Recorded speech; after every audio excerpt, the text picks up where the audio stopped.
Vem comigo que hoje eu vou te ensinar os 4 pilares da gastronomia saudável. Muita gente acredita que comida saudável, que a culinária funcional, ela é muito complicada, ela é muito difícil, ela acaba restringindo muitos alimentos, mas estudando um pouquinho mais esse universo, a gente vê que muito pelo contrário. A gente entende que não existe alimentos ruins nem alimentos bons. Existe o excesso e existem aqueles que não são certos para você, que não fazem bem para o seu organismo, individualmente. Além disso, existem aquelas comidas que parecem que são comida, mas não são. São os famosos ultraprocessados, cheios de aditivos químicos, realçadores de sabor, conservantes, estabilizantes e todos os antes que você possa imaginar, que acabam sendo corpos estranhos para o nosso organismo.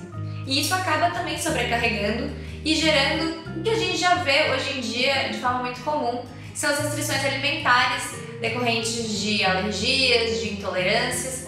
Então, o primeiro grande pilar da gastronomia funcional é muito pelo contrário, é a inclusão.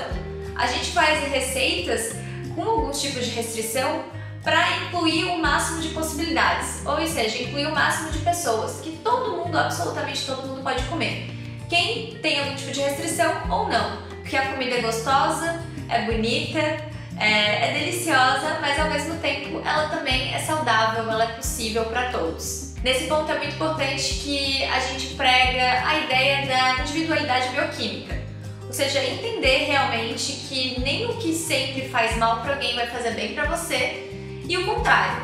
Então é importante que a gente se conheça, que, claro, vá ao nutricionista, que faça os exames necessários, mas acima de tudo que a gente coma com consciência e preste atenção no que a gente está ingerindo, na quantidade que a gente está ingerindo, se existe um excesso, se existe um padrão, e sempre alternar entre os ingredientes. Então não existe aí uma dieta milagrosa, nenhum ingrediente que deve ou não deve ser consumido, mas apenas que a gente tenha consciência em cima dos ingredientes. O segundo pilar são as bases alimentares que sejam equivalentes ou que sejam ao menos equilibradas, balanceadas nutricionalmente falando. O que eu quero dizer com isso? A gente vê muito nas receitas da gastronomia funcional de modo geral substituições de ingredientes tradicionais por outros, como a farinha de trigo por uma farinha sem glúten, a manteiga pelo óleo de coco, os leites de vaca por leites, bebidas vegetais, que por sinal eu até já ensinei a fazer, vocês podem olhar aqui em cima no card. E o que acontece? Cada uma delas tem macronutrientes que são predominantes, então proteínas, carboidratos, gorduras, e quando a gente substitui por outro tipo de ingrediente, a gente tem que pensar nisso também. Então, por exemplo, o trigo, ele é rico no glúten, que é uma proteína. Quando a gente vai botar uma outra farinha, é importante que a gente pense qual que é o macronutriente que essa farinha vai estar agregando. Talvez ela tenha proteína também, talvez não. E daí a gente tenha que fazer essa compensação de alguma forma, ou na própria receita, ou no acompanhamento que a gente for servir. A mesma coisa o leite de vaca, que também é bem rico em proteína, e quando a gente vai colocar ele com outro tipo de leite, outro tipo de substituição, que ela também tenha proteína, não que pense, esse ingrediente ele vai ter mais carboidrato, ele vai ter mais gordura, como é que eu posso compensar e fazer ele ser interessante nutricionalmente também, não só esteticamente e também no paladar. Isso é extremamente importante para a gente acabar não prejudicando alguma área do organismo ou dando algum tipo de carência nutricional, já que a gente está fazendo essa substituição e tem que fazer ela com responsabilidade, com inteligência. Então, toda vez que for substituir, pensar em todos os macronutrientes e micronutrientes que tem dentro daquele ingrediente.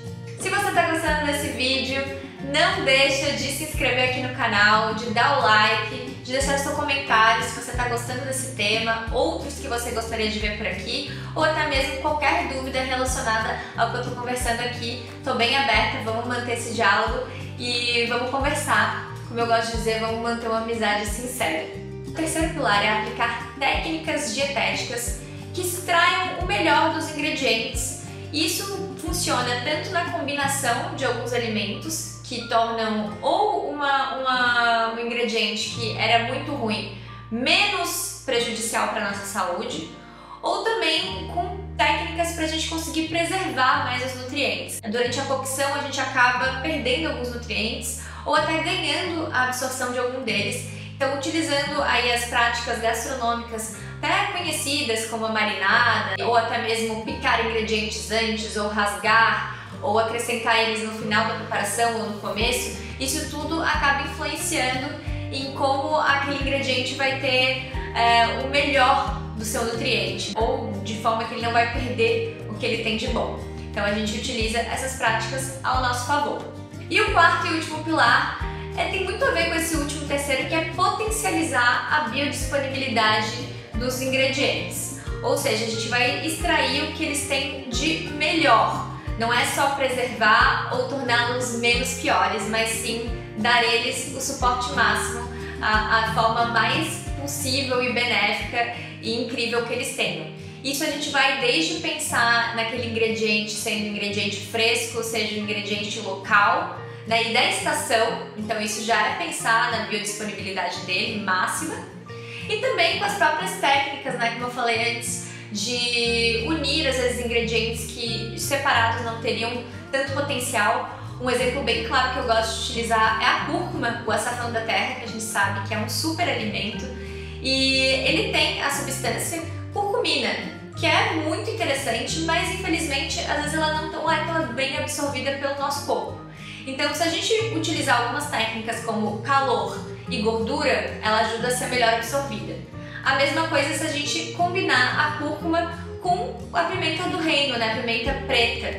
Ela acaba também fazendo ali uma sinergia alimentar e tornando esses ingredientes muito mais interessantes e melhor absorvidos pelo nosso corpo. Então assim a gente utiliza de forma efetiva e mais inteligente os ingredientes e, claro, dessa forma fica tão gostoso quanto saudável. Resumindo, a gastronomia funcional ela é incrível porque ela não é só uma aliada da sua saúde, mas também ela é uma forma nova de você se relacionar com os ingredientes, com a cozinha, com o preparo dos alimentos. Isso vai desde quando a gente começa a colhê-los ou começa a escolhê-los no supermercado, até o momento que a gente leva para casa, faz a comida, pensa na ordem dos ingredientes, pensa na forma que a gente vai fazer aquela comida inteligente, de forma eficiente, e também na forma que a gente vai apresentar, porque tudo isso conta para a nossa digestão. É incrível assim, o potencial que a comida ela tem de influenciar na nossa vida. Acima de tudo, eu acho interessante como ela abre um mar de possibilidades para a gente pensar na comida não só como fonte de prazer, mas como fonte de autocuidado, como uma forma da gente se dar carinho, se dar amor e se dar saúde, claro, Então, cada vez que eu vou preparar um alimento que eu sei que eu pensei em todos esses elementos que eu mostrei aqui pra vocês, ele tem um outro tipo de tempero, eu gosto de dizer, é como se tivesse um sexto tempero. O principal de tudo é que ele realmente ressignifica a nossa relação com a comida, que às vezes está muito ligada com excessos, com uma forma de fonte de prazer apenas e muitas vezes de culpa. E isso não precisa ser assim. Então a gente pode entender que os alimentos eles podem ser uma fonte de amor, de autocuidado, de proteção, de carinho. Então eu sinto que cada vez que eu preparo uma comida pensando em todos esses fatores que eu falei pra vocês, eu tô me nutrindo a cada garfada, me dando prazer, porque as comidas são deliciosas, e ao mesmo tempo eu tô me cuidando. Então é uma fonte de amor acima de tudo.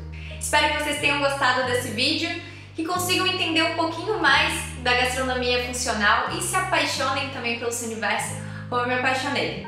A gente se vê então no próximo vídeo. Até lá!